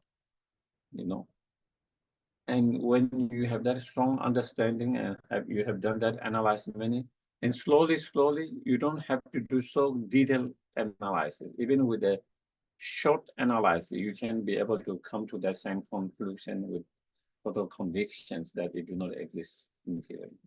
And that way, slowly, even you have that realization, then it requires less and less reasoning logics. And then you reach a point where you don't have to use same reason and logic to understand that, to come to that conclusion, or that understanding, and then to have direct realization. Okay, so that is a little bit of how to, and then how do we know that we have correct realization and emptiness.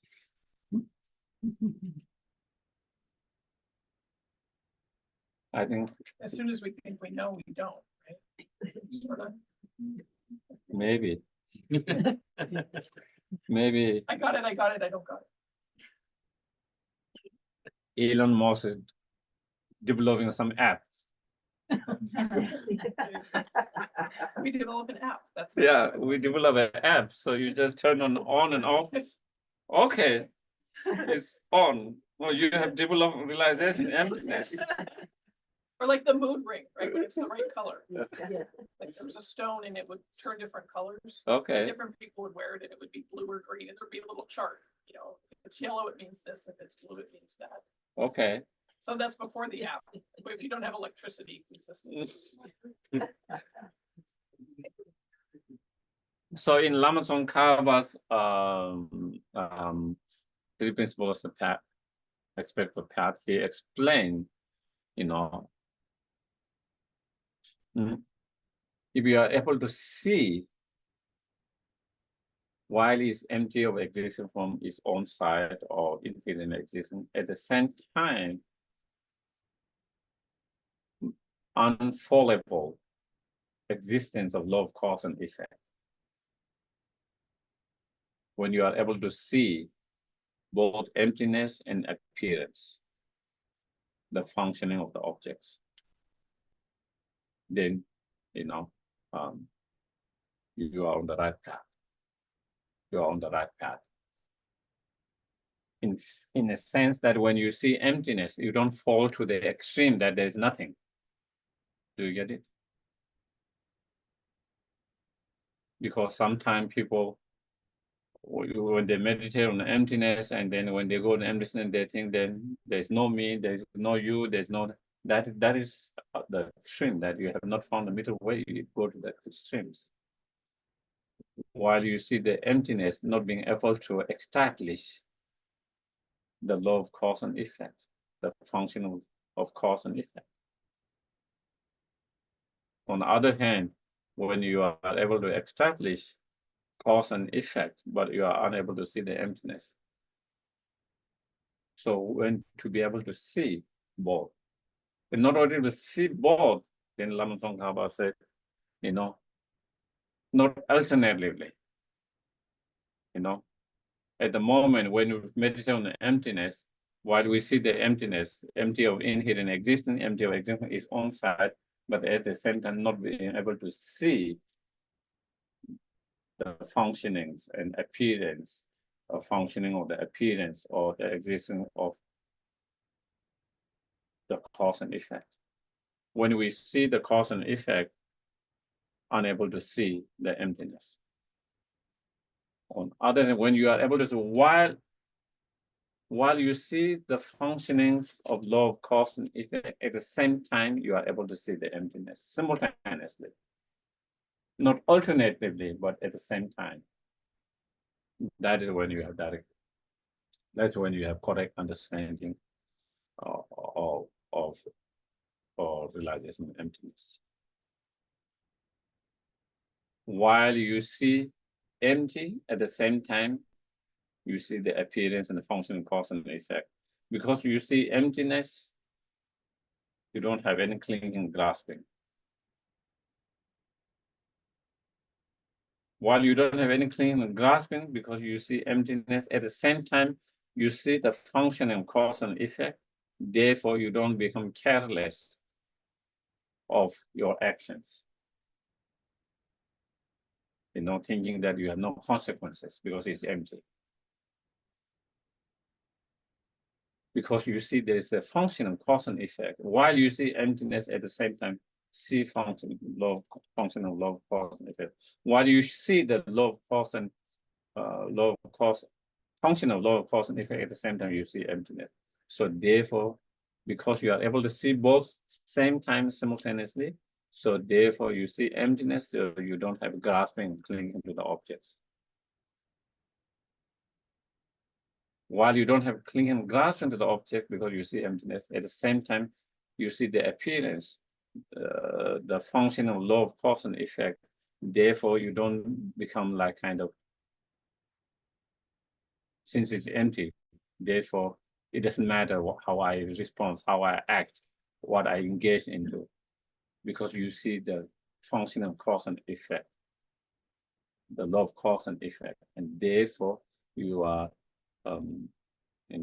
mindful and careful how you act, how you respond, how you how so that yeah.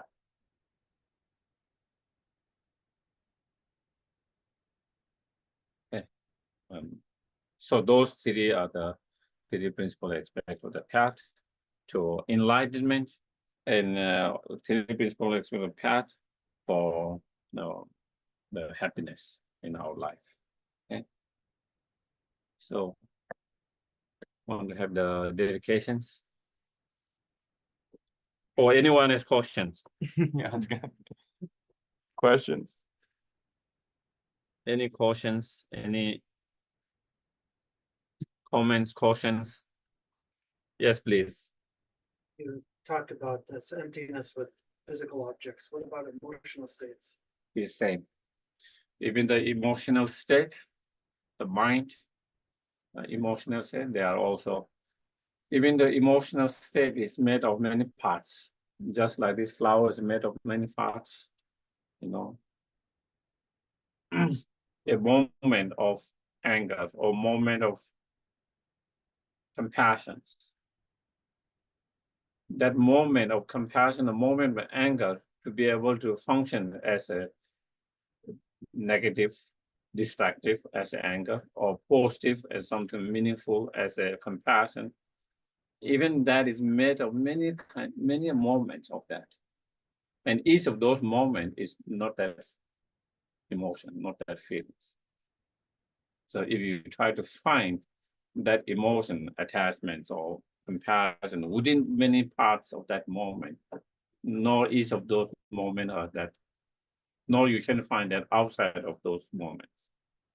So that so-called compassion, so-called anger, such as those emotions, is merely imputed on the basis of all these moments coming together and have certain functioning of that, certain effect, certain functioning of that. So it is same. It's just that we cannot see it. And I use a physical example. Sometimes it can be helpful, but that is how we can apply to non-physical mind.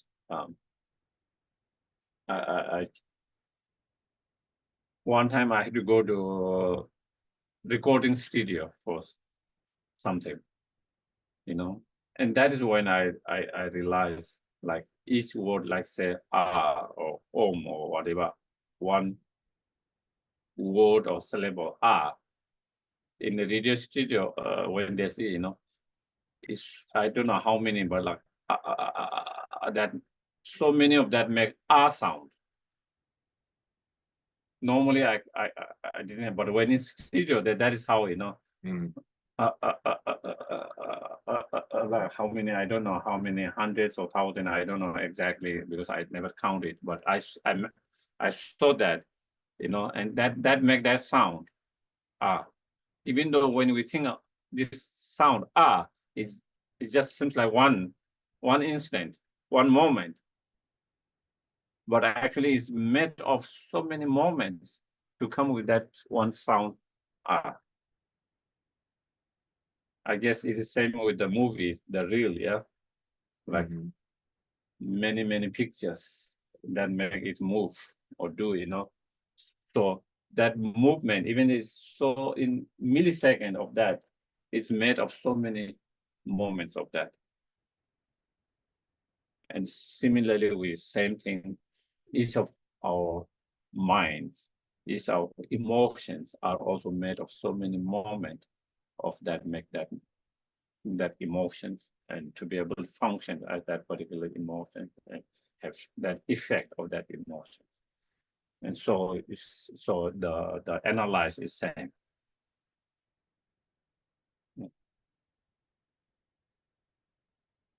Any? Yesterday you talked about like the harsh criticism being something you found people in the West have more trouble with. Do you think that like attachment to self is Uh-huh. also like related to Western culture more of a struggle? Because it's a concept that I really, really like non-self and non-attachment to self. But like I fight it so much. Like everything else seems to come back to that. Like any attachments or blocks to compassion I have come back to like it's somehow tied to some notion of self that I have. Uh-huh. I do wonder if that's just like the culture we're so Uh-huh. steeped in. Yeah, attachment, I don't know. Attachment, I think is common everywhere, more or less in general, except maybe in certain environment, whether in the West, whether it is, you know, um, or in East. But I was talking more of that critical, being very critical that I find more in the West, critical to yourself, critical to others. That part, I generally speaking, if I compare where I come from, that in that society, that communities, and in here I find people are more critical, more harsh on themselves, and also to others. Whereas that the culture, the community that I come from, people are not so harsh on themselves, not so critical of themselves, and also with others. That to some extent, that is one thing I found that on the good. Secondly, about that, the sense of self-importance, ego, self-cherishing. I think the modern society is stronger. And again, it's a cultural upbringing, it emphasizes about individualism. You have to be your own self, you have to protect yourself. It's all about that. Instead of saying we have to protect and take care of the whole society, the whole community, or everything. We have to work for it. It's from the schools or everywhere, home, everywhere is you have to take care of yourself. You have to stand up for yourself. You have to fight for yourself. So I think maybe that kind of environment probably create that more of more of that self-selections.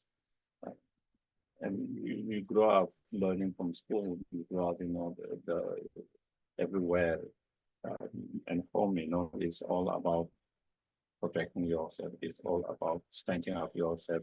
It's all about fighting for your right. It's all that, so I think maybe that might have some influence in that. And I can see that even coming into the other part of the world, and also that is changing too. The younger generation might not be as spiritual as the older generations.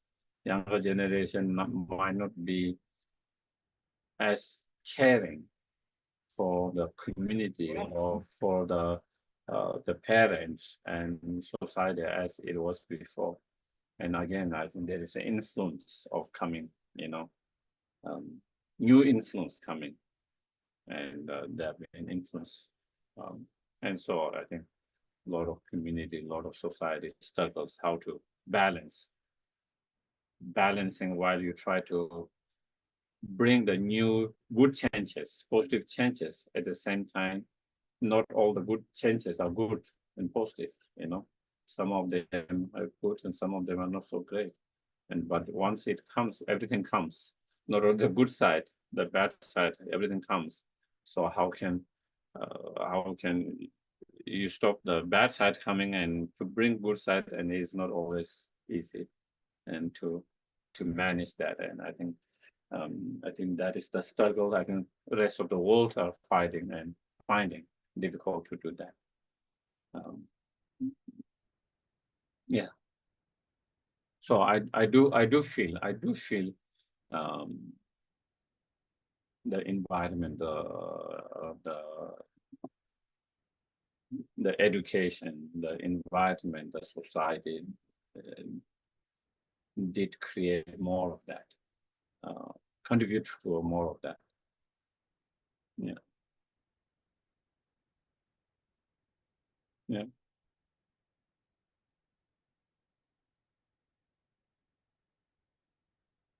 Yes, please. So I know this is, we're being very general. I have your exact opposite struggle. I find the compassion wing easier than the wisdom wing, but I wonder if Western culture, if we're not just so extreme that we tend to swing one way or the other, either kind of like a little more self-cherishing or almost not wisdom enough. Because there's no wisdom in being completely selfless. If you let like the stronger personalities like take, that's not compassion either. That's silliness or whatever. No, I mean it's the same wrong view, right? Whether somebody's being overly harsh or somebody's being overly compliant. So is that sort of where we're all working for the middle way? Yeah. Yeah. I don't know if there's a question in there. Yeah. How to find the middle way and stay there easily, please. Yeah, and that is one thing, we have individuals. Some of us carry the imprint from the past of more stronger compassion. Some of might carry the imprint of wisdom more. And so therefore, naturally, some people are more kind, compassion. The compassion's not so difficult for them. For some people, they struggle more with that. And then some other people's, they struggle more with the wisdom, They struggle with the understanding of even the basic teaching on emptiness. They struggle very much. Some people, it just makes sense. Absolutely no struggles, From the first teaching on emptiness, that is what blew up their mind. That is what opened them to the spiritual path, the teaching on emptiness, But for some, that is very difficult. It's subjects, and they want to listen about the loving kindness command. They don't want because it's too difficult for them. So again, because of our past imprint and different things. So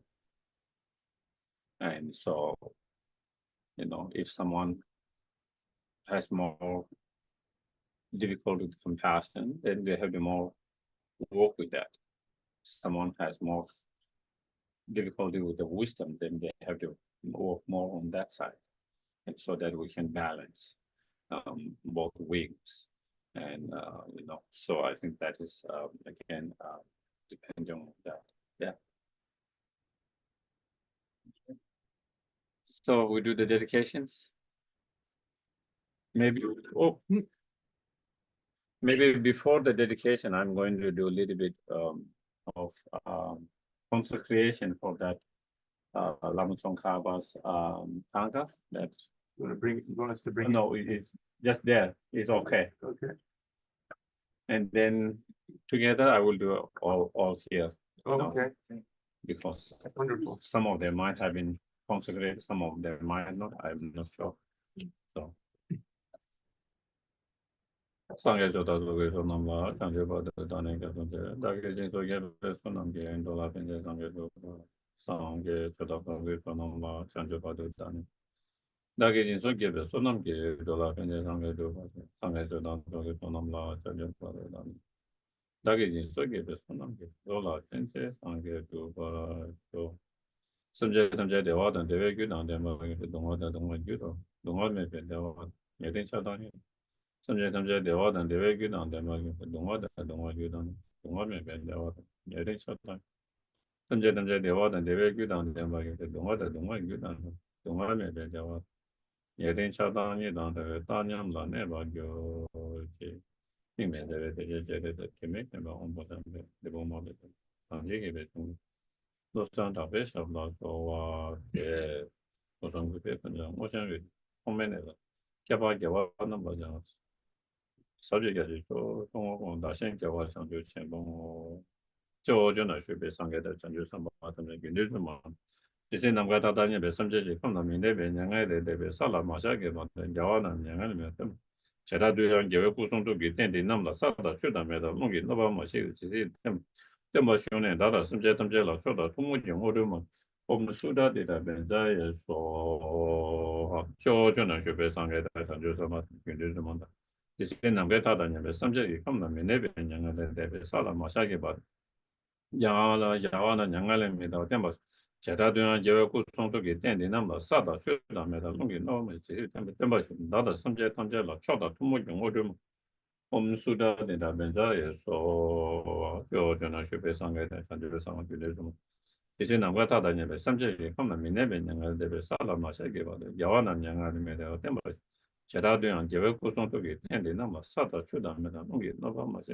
이제 tempo 쇼네 양다 소섬제 탐제라 초다 투모 용어를 omsuda de la benza so jisimeda chuda me mungi kaba om he da ma he do tam ba he do tegan da tege so ne ma shamana so om he da ma he do tam ba he do tegan da tege da ne ma shamana so om he da ma he do tam ba he do tegan da tege da ne ma shamana so sagula mana ge da shi so idan la do ma la chepe so mana ge da shi so ni 你莫得来参得来，你们好像的，你在大都得来，工作送给大些个等把几天工作就把的，等把你，现在碰到是等把有人那边大些，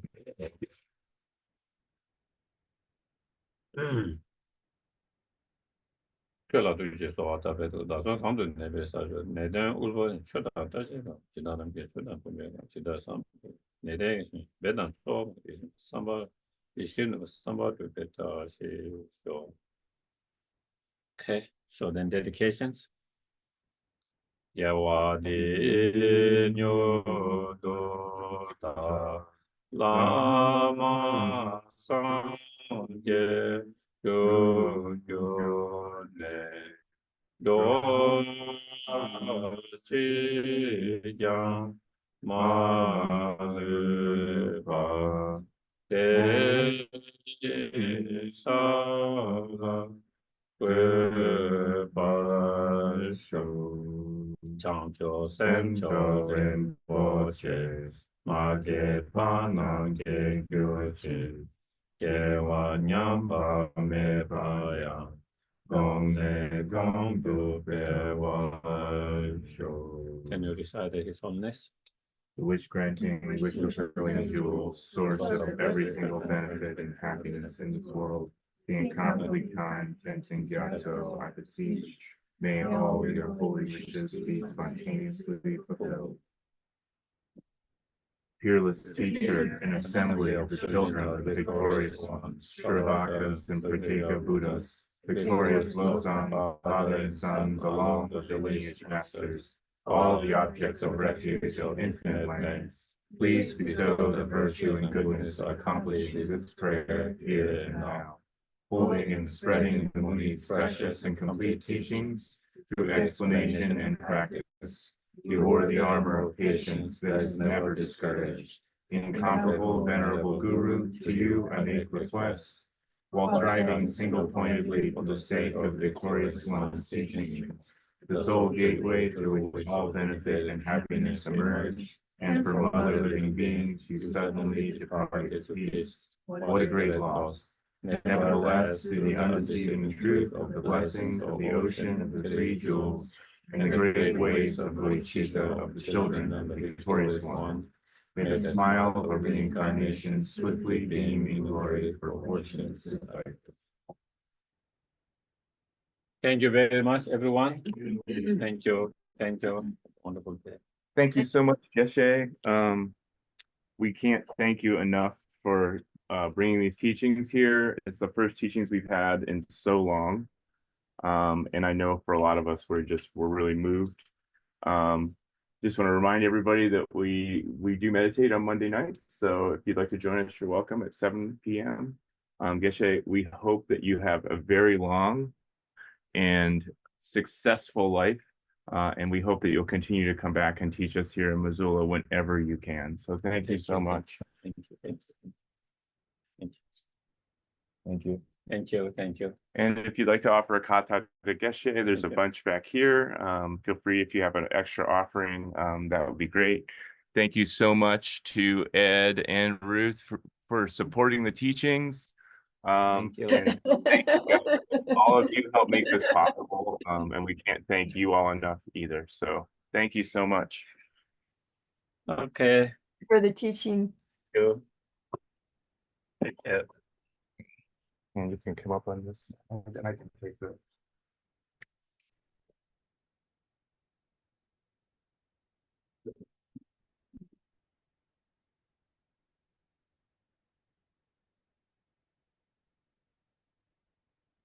Thank you, thank you.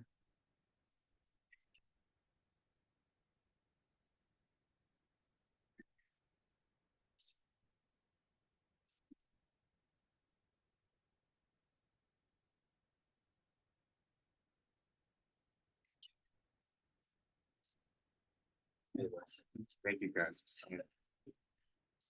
Thank you.